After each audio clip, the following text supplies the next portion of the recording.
Exercice numéro 3. Onde le long d'une corde. Un électroaimant communique à une lame vibrante un mouvement sinusoïdal de fréquence N et d'amplitude A. On fixe à l'extrémité de la lame une corde de longueur L égale à 2 mètres par son extrémité S. À l'autre extrémité de la corde, on exerce une force de tension et on place du coton pour éviter la réflexion de l'onde. Premièrement, à T égale à 0. La lame part de sa position d'équilibre. On donne la vibration de l'élongation au cours du temps du point M1 se trouvant à une abscisse X1 de S et l'aspect de la corde à une date T0.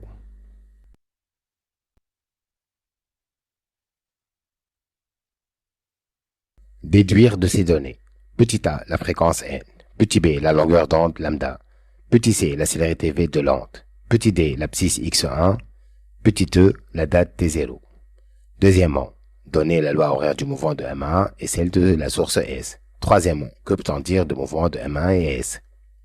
Quatrièmement, déterminer les expressions des instants t pendant lesquels le point M passe par l'élongation de 2,5 mètres dans le sens positif des élongations durant l'intervalle de temps compris entre 0 et 14 secondes.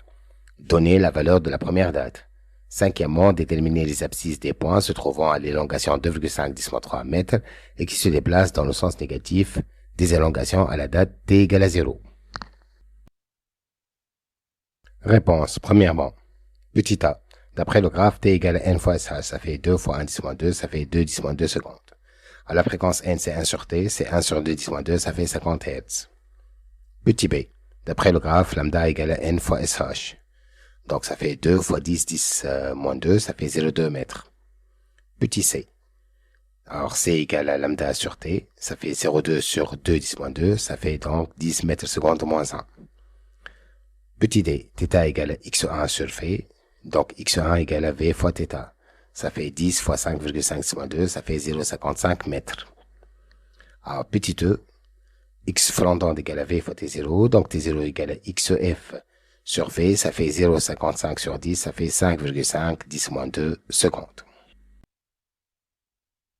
Deuxièmement, donc ym de t égale à a sinus de pi nt plus phi de m, si t supérieur égal à θ. À t égale à θ, on a a sinus de pi nθ plus phi de m égale à 0.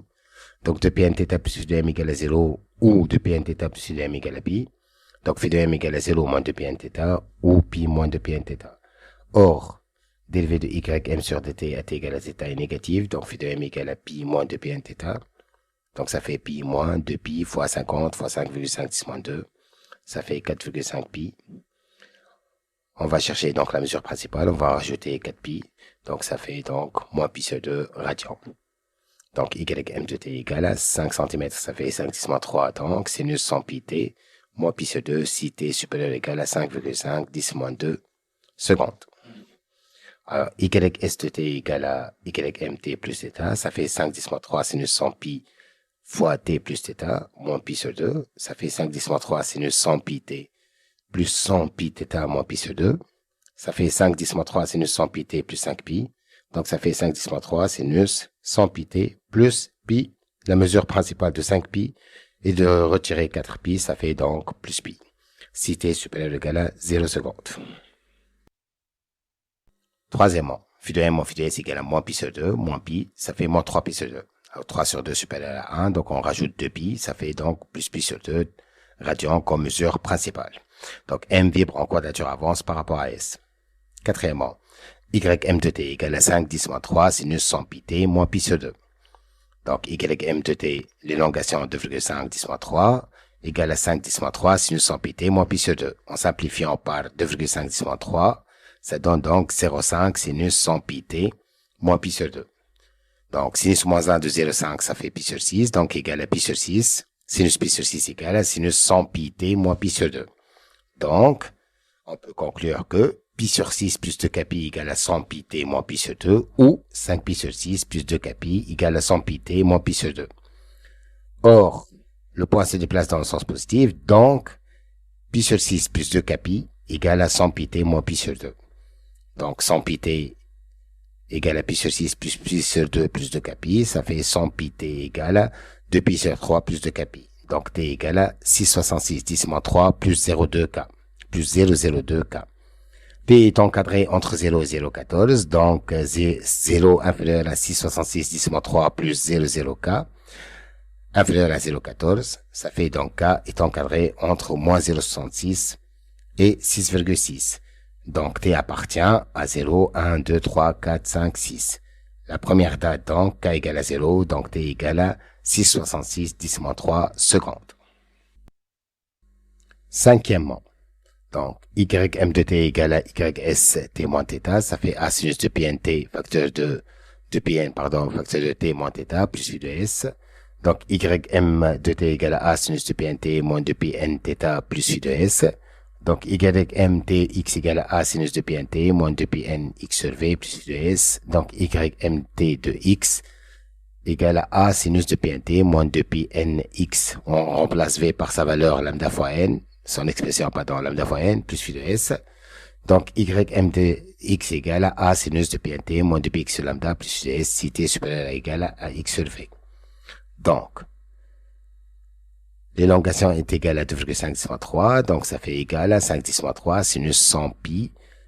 Alors, t est donné à l'instant 5,5 10 moins 2 moins de px sur lambda plus pi. Donc, en simplifiant par 2,5, ça donne donc 0,5 égale à sinus 6 pi moins de pi x lambda plus pi. Donc, ça fait égal à sinus pi sur 6 égale à sinus moins de pi x sur lambda plus pi sur 2. Donc, on peut conclure que pi sur 6 plus 2 pi égale à moins de pi x sur lambda plus pi sur 2 ou 5 pi sur 6 égale à moins de pi x sur lambda plus pi sur 2. Or, les points se déplacent dans le sens négatif, donc dérivée de ym sur dt est négative, donc 5 pi sur 6 plus 2 pi égale à moins 2 pi x sur lambda plus pi sur 2. Donc 2 pi x sur lambda égale à pi sur 2 moins 5 pi sur 6 moins 2 pi. Donc x égale à moins lambda sur 6 moins k lambda. Donc x est encadré entre 0 et franc d'onde, 0,275 lambda. Donc 0 est inférieur à moins lambda sur 6 moins k lambda inférieur à 2,75 lambda. Donc lambda sur 6 est inférieur à moins k lambda, 2,75 lambda plus lambda sur 6. Donc, on va simplifier par lambda, ça donne 1 sixième moins k inférieur ou égal à 2, inférieur plutôt strictement à 2,75 plus 1 sixième.